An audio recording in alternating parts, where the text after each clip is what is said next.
Hello Oilers fans, and welcome to the first episode of Ask an Oiler for a brand new season. We're here today with special guest Mike Comrie, local fan favorite, returned to Edmonton. Thank you very much, Mike, for being here today. Thank you for having me. I know how busy you guys are, and a lot of flus going around and all sorts of stuff, so I know that your time is real valuable, so we do appreciate it. No problem. Thanks. All right, so we got a whole bunch of questions emailed in the hundreds actually, and we kind of whittled them down to a few fun ones for you, so we'll have some fun today. First question comes from Michelle in Edmonton, and Michelle says, how has your life changed since signing with the Oilers again? And, do you plan on signing again if you can? Well, my life has changed a lot. It's nice to be back home in Edmonton, especially the way that I ended up leaving. It was, it was tough on me and my family, but now that I'm back, the biggest change is probably seeing my brother and sister a lot more. Right now I'm staying with my brother and his wife, and they have a little baby girl, so I'm able to see them, and my sister's married with two little boys, and they live about 5 minutes away, so it's nice to be able to see them and hang out a lot more than I have been the last few years. No doubt, that's got to be a nice thing. I mean, Edmonton's your home, obviously. I grew up in Edmonton as well. I actually played a bit of minor hockey with Paul. But, yeah, so I mean, just, do you find it easier to have the family around, or you don't find it to be a distraction at all when you're trying to play hockey? No, I think it's great to be able to see them. Kind of, takes the pressure off playing, and when you come to the rink, it's it's exciting. It's so much fun. There's so much added pressure and playing hard and winning that when you're away from it, which was one of my bigger and harder challenges when I was younger, that I was so much hockey, and I didn't realize the challenge and how to separate that. And now, as I'm a little bit older, I'm able to kind of enjoy that part of my life, but come to the rink and be prepared. And the other thing that's so great about coming back is really just enjoying playing here at Rexall, and how intense it is, and the fans, how much they love the Oilers and love the game. That's a pressure that a lot of players have a tough time dealing with. Is that something you invite? Is that something you missed when you didn't have it? Yeah, I think that there's a lot of good and some negative. I mean, some guys don't want to deal with that, but it brings the best out in a lot of players, and you have to be ready to play. You have to be when you step on the ice. Every time you make a play, everybody notices. You make good plays in some markets. They might not notice the ends up in the net, but they don't always notice the plays. So here, it's an educated crowd, and when you do have your friends and family here, it makes it exciting. Right on. All right, next question comes from Mariel. Mariel asks, if you could be any other Oiler player other than yourself, who would it be and why? Oh, my goodness. Who would I be? Who would I be? Probably, that's a tough question. Yeah. I don't know who I would be. I mean, there's a lot of different answers. I mean, I think every kid growing up in Edmonton always probably wanted to be a captain of the Edmonton Oilers. So, it's probably, there's a lot of responsibility. You realize that once you start playing, whether it's leading on the ice, but Ethan Moore does a great job off the ice and on the ice. He leads by example, and he's great in the community. Right on. All right, next question comes from Kevin in Edmonton. Kevin says, Mike, how does it feel to put on the Oilers' third jersey, the throwback jersey, which is actually now our official home jersey? Do you have a story about the glory years of the Oilers growing up here? Well, I think everybody, always relates back to the days when they were winning Stanley Cups and had such a strong team. You look back, and half of their team, were easily Hall of Famers, and guys that seemed like we didn't realize at the time how much we should have appreciated going to the rink and seeing them play 80 games a year. But to be able to put that jersey on was pretty special, just because I remember when they unveiled it and seeing when I was playing against them how much I loved the Oilers, and seeing that jersey, to be able to wear it and come back and put it on is just so special. Yeah, so that first time you put that on, that must have been a cool feeling, because something that you didn't get the opportunity to wear before, and just a new thing that I think the fans all appreciate as well. Right on. Okay, next question comes from Jake in Saskatoon, and it was an inevitable question. Jake says, some former Oilers have had famous girlfriends or wives who didn't like being too far away from from Hollywood, New York. How's Hillary finding being away from LA and being in Edmonton, and how's that balance working out for you guys?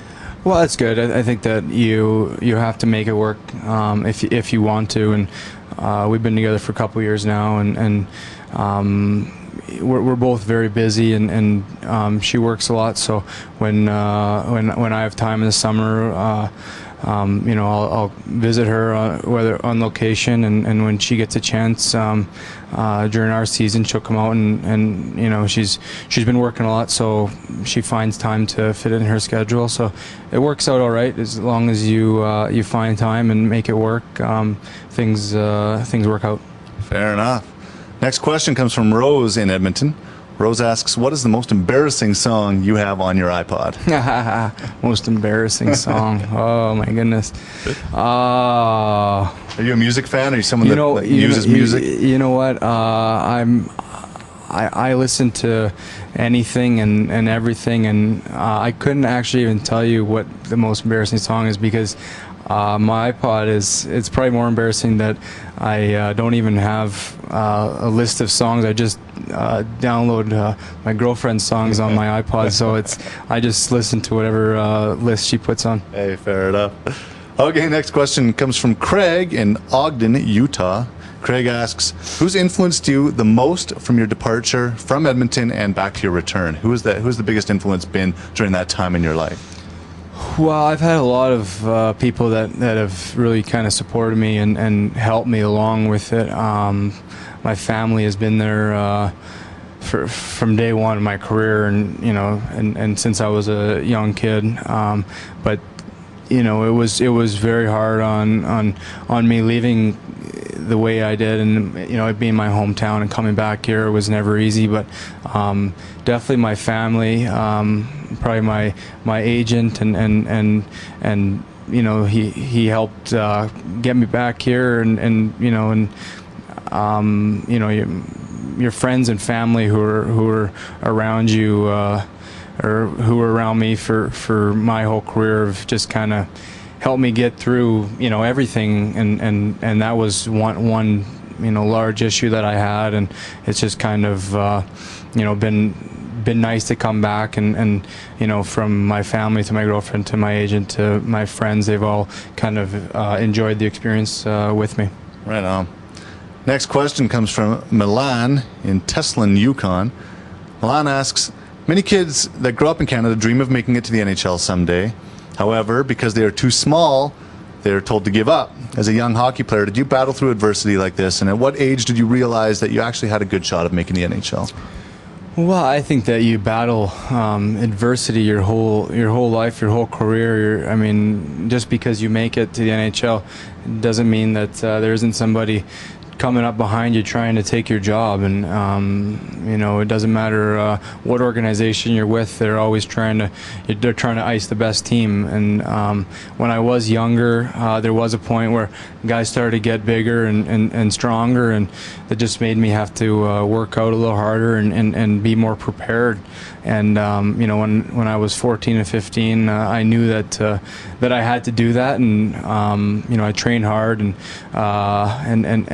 learned at a young age that there was going to be that challenge. And when I was 18, playing in college, I kind of realized that when I saw some of the guys graduate and make it to the NHL, I realized there was a chance that if I worked hard, that I could make it if things fell into place. Very cool. So I guess the advice that you'd pass on to those who are in a similar situation would be just persevere and just keep working. Yeah, work hard. It doesn't matter if the guys that are 6'3", 6'4" have to prove that that they've got skill, and they've got and the smaller guys that are 5'9", 5'10" have to prove that they can play with the bigger players. So it doesn't matter if you're big or small, but for that question in particular, I don't think you can give up just because some people are saying that you aren't big enough. You have to understand that you're always going to be criticized. You just got to go out and work hard and prove that you can play. Very cool. Next question comes from Kyle. Kyle asks, what are some things you've learned from Pat Quinn that differ from other coaches that you've had? Well, I think Pat is someone that carries himself with a lot of confidence. He almost trickles down to the players, and he's very calm and patient with us, and I'm sure that he's probably, his patience is running thin with some of the ways, some of the games recently. I think that we've still got to tighten up a little bit and play a little bit smarter, but he's definitely given us that confidence that you need to play with. Cool. All right, last question for you comes from Patrick in LA. Patrick says, Mike, I've seen you wearing Dodger and Yankee hats, so I was wondering who you're rooting for this postseason. You know what? I'm a sports fan. I like I like a lot of teams. I know that it's kind of sacrilegious to cheer for a couple teams, and whether you're a Yankees fan or a Red Sox fan or a Dodger fan, doesn't matter what sport it is. For me, I've been to games in both stadiums in LA and New York, so and Boston as well. So I enjoy the games. I don't know if to be politically correct, if it's okay to say, I enjoy both cities and spend a lot of time in both those cities. We're from Canada. We enjoy all baseball. There you go. Yeah, that's right. All right. Okay. Well, thank you very much again, Mike, for joining us today. Ladies and gentlemen, stay tuned to EdmontonOilers.com to find out who our next guest will be and email those questions in.